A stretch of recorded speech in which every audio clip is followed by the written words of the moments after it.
Good morning students. आज जो हम टॉपिक डिस्कस करने जा रहे हैं वो है मोटिवेशन चैप्टर का नेक्स्ट और इम्पॉर्टेंट टॉपिक है। इसमें से ऑलवेज 4 मार्क्स का क्वेश्चन जो है वो पूछा जाता है, थ्योरीज और concepts of motivation. Important topic है, ध्यान से समझिएगा। तो सबसे पहली थ्योरी जो हम स्टार्ट करने जा रहे हैं इसमें वो स्टार्ट करने जा रहे हैं मास्लो की आवश्यकता क्रमबद्धता की अवधारणा, Maslow's hierarchy of needs theory. ये थ्योरी जो है वो 1943 में अब्राहम मास्लो ने दी। इसमें यह बताया गया है कि एक इंसान जो है जब जन्म लेता है से लेकर उसकी मृत्यु तक उसकी आवश्यकताएं, इच्छाएं जो हैं, विशेष जो है, डिजायर्स जो हैं, वो दिन बर दिन क्या होती चली जाती है, बढ़ती चली जाती है। और वो कब बढ़ती है? जब उसकी एक आवश्यकता कंप्लीट हो जाती है, उसके बाद उसकी दूसरी आवश्यकता क्या होती है, अराइज होती है।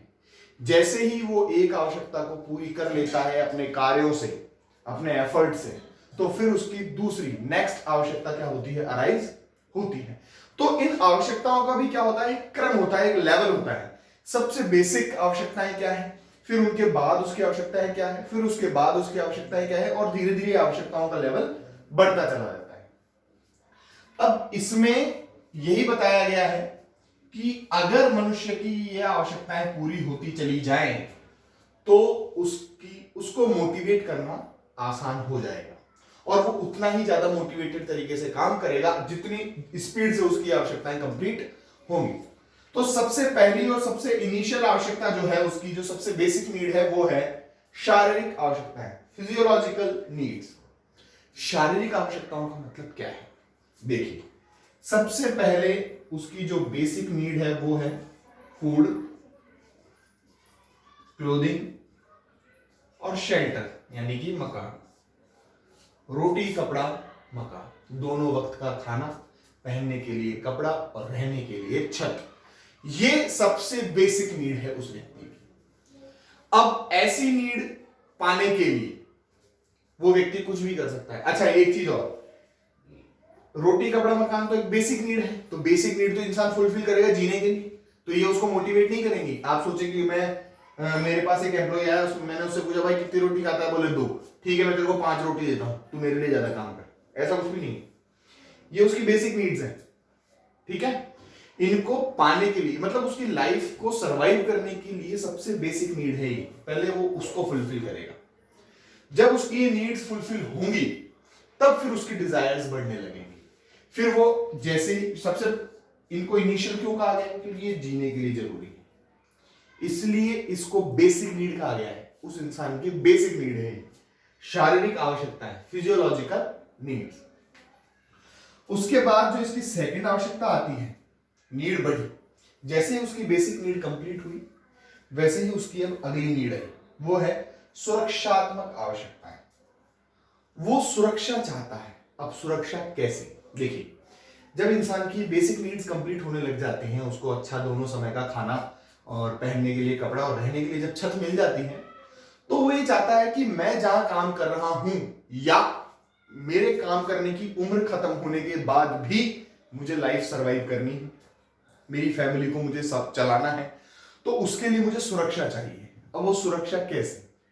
लाइक इंश्योरेंस, बीमा, पेंशन प्लान्स, ग्रेचुटी प्लान्स, ये सब रिटायरमेंट बेनिफिट्स जो होते हैं। यानी कि एक पर्सन, जैसे सपोजिंग दैट एक इंसान किसी कंपनी में लगता है, मान लीजिए 22 साल की उम्र या 25 साल की उम्र में लगा और 60 साल की उम्र तक उसने वहां पर काम किया। अब ये जो 35 साल की जिंदगी उसने निकाली, 60 साल के बाद क्या मर जाए? नहीं कर सकता। 60 साल के बाद भी मान लो उसको 20 साल की लाइफ और जीनी है, 20 साल की लाइफ उसको और सरवाइव करनी है, तो 20 साल वो जो निकालेगा उसके लिए भी तो उसको कुछ सुरक्षा चाहिए। वो पैसा कहां से लाए? वो बेनिफिट्स जिससे वो 20 साल की लाइफ सरवाइव करेगा वो चाहिए उसे, और वो सब कहां से मिलेंगी? वो सुरक्षात्मक, जैसे इंश्योरेंस मैंने आपको बताया, पेंशन प्लान्स मैंने आपको बताया, रिटायरमेंट बेनिफिट्स जो मिलते हैं, उनसे वो क्या करता है? अपनी सुरक्षा और अपने परिवार की सुरक्षा कर सकता है। जैसे ही ये नीड्स फुलफिल होंगी, सामाजिक आवश्यकताएं बढ़ेंगी। अच्छा, एक ऑर्गेनाइजेशन देखता है कि इसकी बेसिक नीड्स कंप्लीट हो रही हैं। अब जैसे उसकी सुरक्षात्मक नीड्स होंगी, हम कई आज के समय में हर ऑर्गेनाइजेशन लगभग provident fund, insurance plan, retirement benefits, इन सबको फॉलो कर रहा है। हर एक कंपनी में ये बेसिक चीजें एम्प्लॉय को प्रोवाइड कराई जाती है। कुछ अलाउंसेस भी दिए जाते हैं। गवर्नमेंट सेक्टर में तो एम्प्लॉय को अलाउंसेस भी मिल रहे हैं, और ये प्रोविडेंट फंड, पीएफ वगैरह, इंश्योरेंस की भी फैसिलिटीज मिलती हैं। रिटायरमेंट के बाद पेंशन प्लान्स भी हैं, बहुत सारे बेनिफिट्स उसको मिलते हैं। अब उसकी वजह से वो अपने आप में थोड़ा सा सिक्योर फील करता है और मोटिवेटेड फील करता है। अब उसके बाद हम तीसरी आवश्यकता पे चलते हैं, जो कि कौन सी है? सामाजिक आवश्यकता। अब सामाजिक आवश्यकता का मतलब इंसान जो है उसी से समाज बना है, या ऐसे हम कहें कि समाज का ही एक हिस्सा है एक व्यक्ति जो किसी भी ऑर्गेनाइजेशन में काम कर रहा है। तो वो चाहता है कि मुझे समाज में प्रतिष्ठा मिले, सम्मान मिले, समाज में एक अच्छा, क्योंकि समाज के अंदर जीना है तो वो ये चाहता है कि समाज मुझे जाने। और समाज उसे कब जानेगा? जब वो किसी ऑर्गेनाइजेशन में, किसी संस्था में अच्छे पद पर, अच्छी प्रतिष्ठा के साथ, अच्छी रेपुटेशन के साथ काम कर रहा होगा कि यार ये व्यक्ति किसी बैंक के अंदर मैनेजर पोस्ट पे अपॉइंट है, किसी कंपनी के अंदर इस पोस्ट पर अपॉइंट है, तो उसको जब एक अच्छी प्रतिष्ठा, अच्छा पद मिलेगा तो समाज में उसका नाम भी वैसा ही होगा। जैसे कि आप देखते होंगे हमारे समाज में गवर्नमेंट सेक्टर एम्प्लॉयज को बहुत ज्यादा वरीयता दी जाती है। अब वो चाहे गवर्नमेंट में क्लर्क ही है, गवर्नमेंट सेक्टर में है ना, मान लीजिए इनकम टैक्स डिपार्टमेंट में वो क्लरिकल पोस्ट पर है, लेकिन उसको एक वरीयता मिलती है समाज में। नहीं यार भाई साहब जो है वो इनकम टैक्स डिपार्टमेंट में है, ये नहीं बताते हैं क्या, बस ये बताते हैं इनकम टैक्स डिपार्टमेंट में। अच्छा, जो ऑफिसर्स होते हैं उनकी रेपो अलग ही होती है गवर्नमेंट सेक्टर्स के। तो वो प्रतिष्ठा जो पद है, वो डिजायर जो उनकी एक इच्छा है कि यार मुझे ऐसा पद मिले जिससे मेरे को सोसाइटी में लोग जाने, समाज में लोग मेरे नाम से मैं प्रसिद्ध रहूं, वो एक बहुत बड़ी डिजायर होती है उसकी। और जब उसको फेम मिल जाती है, वो नाम मिल जाता है, तो फिर उसका स्वाभिमान, ईगो, सम्मान, एस्टीम, भाई जब नाम बन गया तो सम्मान भी मिलेगा। तो वो नाम के अकॉर्डिंग वो सम्मान चाह रहा है, वो प्रतिष्ठा चाह रहा है, वो रेपुटेशन जो मैंने आपको बताई कि समाज में जिस हिसाब से वो जी रहा है, जो पद उसको मिला है, उस पद के साथ उसे वो सम्मान, वो प्रतिष्ठा, वो भी उसको मिलनी चाहिए। ये सब चीजें क्या है? इंसान कहां बेसिक नीड से स्टार्ट हुआ था, रोटी कपड़ा मकान से, और सोचो कहां पहुंच गया, जहां एक पोस्ट पर पहुंच गया वो, है ना। आत्मविकास की जो सबसे लास्ट आवश्यकता है, आत्मविकास, जब उसने नाम पा लिया, फेम पा ली, वो पूर्ण रूप से डेवलप्ड है, पूर्ण रूप से खुद और उसका परिवार, वो समाज में एक प्रतिष्ठा लेके बैठे, एक नाम लेके बैठे हैं। ये आवश्यकताएं जो आपको बताई मैंने, ये 5 आवश्यकताएं जो बताई आत्मविकास की आवश्यकताओं के अंदर यही है, इनसे रिलेटेड कि भाई एक इंसान जिस तरह से डेवलप हो रहा है, उसको एक अच्छा पद मिला है, सोसाइटी में अच्छा नाम मिला है, अच्छा नाम मिला है तो अच्छा सम्मान उसको मिल रहा है, सम्मान मिलने के साथ साथ वो अपने आप के अंदर सेल्फ डेवलप्ड हो गया, सेल्फ एक्चुअलाइज्ड हो गया कि यार नहीं, मैं एक बहुत अच्छे नाम से जाना जाता हूं, और अब मैं अपने ऑर्गेनाइजेशन उसके नाम से और वो ऑर्गेनाइजेशन के नाम से पहचाने जा रहे हैं।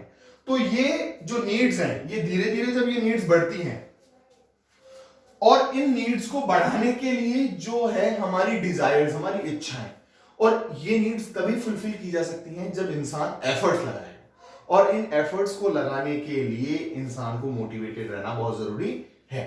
मोटिवेशन एक ऐसा टॉनिक है जो इनको स्टेप बाय स्टेप पाने के लिए उसमें एनर्जी बूस्ट करता है कि बेटा तू जो जीवन में आया, रोटी कपड़ा मकान, तो क्या नाम से एक भिखारी भी जी रहा है, उसको भी मिल रही है ये चीजें, तो बेसिक नीड्स तो वो भी फुलफिल कर रहा है, लेकिन क्या वो सम्मान पा रहा है? नहीं। क्या वो सुरक्षा पा रहा है? नहीं। तो तू सुरक्षा पा, क्योंकि तू कैपेबल है, तो वो सुरक्षा पाने के लिए फिर वो कैपेसिटीज का यूज करता है, वो अपनी एबिलिटीज का यूज करता है, और फिर उनको वो चीजें मिलती है। जब वो डिजायर फुलफिल होती है तो फिर वो आगे बढ़ता है। ऐसे ऐसे करके वो स्टेप बाय स्टेप अपनी नीड्स को फुलफिल करता चला जाता है, और उसकी नीड्स को फुलफिल करने में जो सबसे इंपॉर्टेंट रोल प्ले करती है वो करता है अभिप्रेरण। क्योंकि ये जो इच्छाएं हैं, ये जो डिजायर्स उसकी हैं, ये जो नीड्स उसकी हैं, ये नीड्स अगर ऑर्गेनाइजेशन फुलफिल करता चलेगा तो सिंपल सी बात है, एक एम्प्लॉय भी क्या करेगा? मोटिवेटेड तरीके से काम करता चला जाएगा। ये जो मास्लो ने क्रमबद्धता की अवधारणा दी थी 1943 में दी थी, और इस अवधारणा में उसने अपने एक एम्प्लॉय की, एक ह्यूमन की नीड्स को क्लासिफाई करते हुए उन नीड्स को फुलफिल करते चले जाने से, कि वो किस किस स्टेप पे कैसे कैसे अपनी नीड्स को फुलफिल करता हुआ चलेगा और किस तरह से वो मोटिवेटेड रहेगा इन नीड्स को फुलफिल करते हुए, ये समझाया गया है। इसे आप लिख लें, उसके बाद हम सेकंड जो आपकी थ्योरी है उस पर चलेंगे।